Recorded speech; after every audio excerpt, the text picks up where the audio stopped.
En todo caso, ¿puede una persona, digamos, ser fanático, pero bajo un punto de vista coherente, respetuoso? Ujú. ¿Existe el fanatismo así? Yo no lo considero, yo considero que el fanatismo, esa posibilidad, esa opción que tomo yo, esa posibilidad de ver la vida de una determinada forma Ok. y solamente desde ese enfoque, creo que no es lo ideal para vivir en sociedad.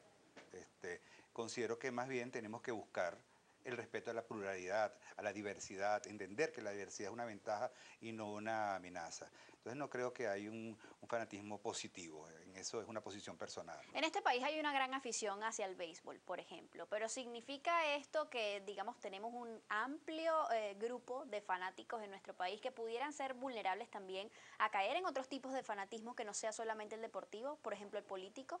¿Estaría vinculado a esto? Sí, puede haber una vinculación, ¿no? De que un fanatismo te lleve a otro, en ese sentido. Ahora, en tema pensando en soluciones, ¿verdad? Ujú. En el caso venezolano hay un sustrato cultural que es propio de nosotros, que es de todas las clases sociales, que es una disposición al entendimiento, a la cordialidad.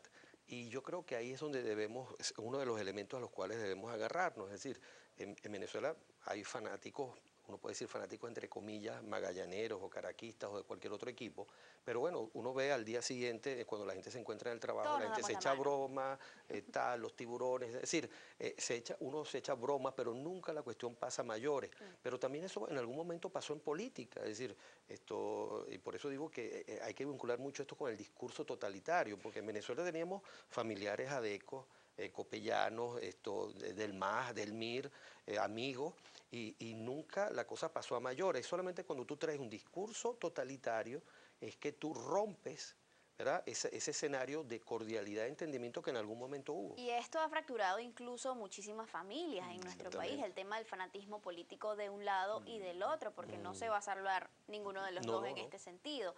¿Cómo convivir con alguien que sea fanático? De repente esa madre que tiene el hijo que, bueno, con tendencias políticas distintas. ¿Cómo sobrellevar esa situación? ¿Es posible tener una discusión, un diálogo, digamos, racional con estas personas? Fíjate, yo te lo voy a plantear, como estamos hablando de soluciones, lo que hacemos en SECODAP cuando realizamos una actividad con docentes o con familias diversas. Es una característica y quienes me escuchan saben que es así, de paso estamos a la orden para eso, ¿no? Entonces vamos a una escuela bolivariana, por ejemplo, o vamos a un colegio privado, o hacemos un trabajo porque nos invitó un consejo comunal para hacer una actividad sobre el tema nuestro, que es prevención de la violencia. ¿De qué partimos nosotros cuando estamos sentados los diversos? Si nosotros empezamos a discutir de nuestros ideales o nuestras posturas políticas, no hay posibilidad de encuentro. Entonces partimos de que, ¿cuáles son nuestras necesidades? ¿Qué es lo que estamos viviendo que nos es común?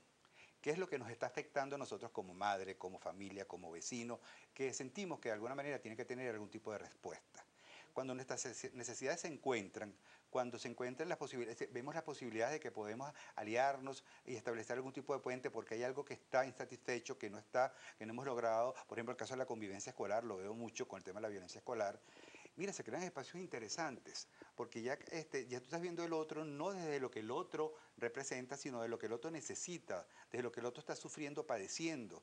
Y desde Se ese desarrolla sufrimiento empatía. se desarrolla la empatía, que es lo que no hay. Qué bueno, que es lo que no hay precisamente en el fanatismo. Ahora, la empatía, para que se desarrolle y ponerse en lugar del otro, tú tienes que crear ambientes donde tú, en ese momento que estás facilitando la actividad, estés convencido que el valor no lo tienen solamente los que estén de acuerdo contigo, sino aquellos que no están de acuerdo contigo también tienen cosas que decir, tienen propuestas interesantes. Entonces crear esos espacios de intercambio, pero partiendo siempre de lo que nos convoca, desde lo que nos necesitamos, desde lo que nos es común, desde lo que necesitamos, que necesita tener respuesta, ¿no? Como sociedad, ¿qué es lo que se debe abordar además desde el punto de vista formativo del individuo, sobre todo de estas nuevas generaciones, para que quizás estos sean un poco menos vulnerables a caer en alguna tendencia fanática en un futuro? Bueno, por supuesto la educación en el sentido formal de la palabra, y en eso los docentes y de las escuelas de educación en Venezuela lo tienen muy claro, es centrarse en lo que se conoce como educación en valores. No valores en un sentido como si fuera una catequesis, sino el valor como forma práctica en el momento del trabajo. Formar ciudadanos críticos. Exactamente, capaces de entenderse con otros. Es decir, no es que por aquí te doy un discurso ético y después empezamos a hacer otra cosa, ¿no? Sino que trabajar juntos, respetar al otro en el salón de clases, eso es importante. Pero también hay un trabajo educativo que se hace desde los medios de comunicación y que hacemos todos como ciudadanos. Como acaba de decir aquí el colega, ¿qué sucede? Uno tiene, en Venezuela hay una serie de elementos comunes a todos los venezolanos que nos pueden permitir lograr esa empatía. Es decir, aquí todos estamos padeciendo desabastecimiento, todo el mundo está sufriendo la violencia, todo el mundo está sufriendo familiares, ya miles y miles de familiares que están fuera del país. Entonces hay una cantidad de problemas que son comunes para todos y que ya no pueden ser abordados de manera ideológica.